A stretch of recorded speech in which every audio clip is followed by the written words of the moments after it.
যেটা আমার শোনা কথা এখানকার থেকে। এখানকার ইন্ডাস্ট্রিতে যখনই চাকরি হয় বাইরের লোকেরা টাকা দিয়ে চাকরি নিয়ে নেয়, লোকালরা পায় না। আমি কথা দিচ্ছি, আপনারা যদি বাপ্পাকে জেতান, প্রদীপদাকে জেতান, এই সিস্টেম আমি বন্ধ করে দেবো।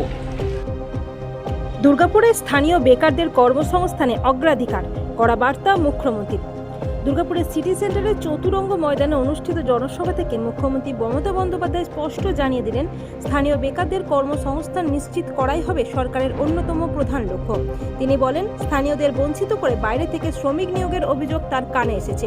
এই ধরনের কর্মকাণ্ডে কেউ যুক্ত থাকলে সে দলীয় হোক বা অন্য কেউ, কারোর বিরুদ্ধেই ছাড় দেওয়া হবে না এবং কড়া ব্যবস্থা নেওয়া হবে।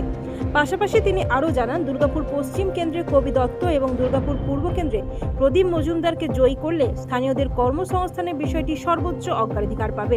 এই প্রসঙ্গে কবি দত্ত বলেন, তার নির্বাচনী ইস্তেহারেও স্থানীয়দের কর্মসংস্থানের বিষয়টি বিশেষ গুরুত্ব পেয়েছে। মুখ্যমন্ত্রীর এই ঘোষণায় সেই প্রতিশ্রুতিতেই কার্যত সিলমোহর পড়ল। উল্লেখ্য, দুর্গাপুর পূর্বের প্রার্থী প্রদীপ মজুমদার এবং দুর্গাপুর পশ্চিমের প্রার্থী কবি দত্তের সমর্থনে এই জনসভা অনুষ্ঠিত হয়। একটা কথা আমি নিশ্চয়ই বলতে চাই, যেটা আমার শোনা কথা এখানকার থেকে। এখানকার ইন্ডাস্ট্রিতে যখনই চাকরি হয় বাইরের লোকেরা টাকা দিয়ে চাকরি নিয়ে নেয়, লোকালরা পায় না। আমি কথা দিচ্ছি, আপনারা যদি বাপ্পাকে জেতান, প্রদীপদাকে জেতান, এই সিস্টেম আমি বন্ধ করে দেবো। আর তারপরে যদি কেউ করে, তখন দেখে নেব তার কত বড় সাহস। তৃণমূল কংগ্রেসের ঠাঁই তার থাকবে না। সে যেই হোক, সে যত বড়ই কেউ কেটা হোক, দলের ঊর্ধ্বে কেউ নয়। আমি বারবার বলেছি সব না করতে, তা সত্ত্বেও যদি কেউ করে, 1 সেকেন্ড লাগবে বাদ দিতে।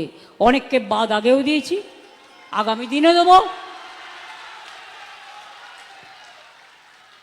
আমি ট্রান্সপারেন্সির সাথে কাজ করতে ভালোবাসি এবং করে যাব।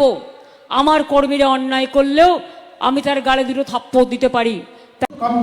ইট ওয়াজ ওয়ান্টেড এবং এটা মানে উনি হয়তো জানতেন না ইনফরমেশনটা, যেটা আমরা যখন তাকে শেয়ার করেছি এবং হি ওয়াজ ভেরি মাচ ইন্টারেস্টেড এবং উনি ব্যাপারটা খুঁটিয়ে জেনেছেন, বুঝেছেন এবং যার জন্য উনি নিজে থেকে দেখুন একটা ওপেন মিটিংয়ে একদম পরিষ্কার করে বললেন যে এখন থেকে দুর্গাপুরে যা সংস্থানের জোগাড় হবে তাতে আমাদের দুর্গাপুরের ছেলেমেয়েরাই কাজ করবে, যতটা বেশি সংখ্যা সম্ভব।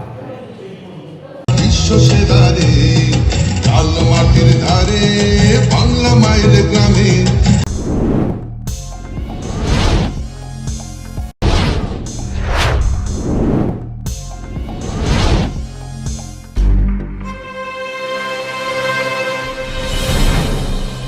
জেলার সমস্যা হোক বা খুশির খবর, শহরের হাহাকার থেকে আপনার ব্যথা, জেলার গর্ব হোক কিংবা জেলার মেধা, গ্রামের অজানা গলি থেকে শহরের ব্যস্ত এলাকা, সব জায়গার খবরের ওপর রয়েছে নিউজ আই 24 ডিজিটালের নজর।